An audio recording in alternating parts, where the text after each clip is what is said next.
لیاقت پور میں Pakistan civil soldier movement کے تحت پاک فوج اور پنجاب پولیس سے اظہار محبت کے لیے ریلی نکالی گئی۔ ریلی علوالا چوک سے شروع ہو کر نیشنل پریس کلب پر اختتام پذیر ہوئی۔ مزید جانتے ہیں نوید بلوچ کی اس رپورٹ میں۔ لیاقت پور میں پاکستان سول سولجر موومنٹ کے زیر اہتمام پاک فوج زندہ باد پنجاب پولیس زندہ باد ریلی کا انعقاد کیا گیا۔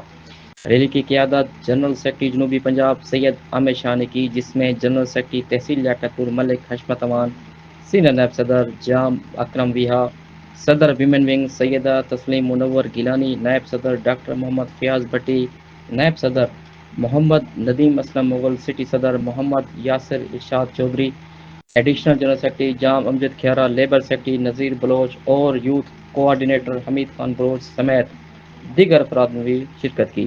شرکا نے پاک فوج کے مارکہ حق آپریشن بنیان المرصوص اور پنجاب پولیس رحیمیہ خان کچا کے علاقوں میں جاری آپریشن کو خراج تحسین پیش کیا۔ ریلی اللہ والا چوک سے شروع ہو کر نیشنل پریس کلب لیاقت پور پر اختتام پذیر ہوئی۔ نوید بلوچ، مان نیوز، لیاقت پور۔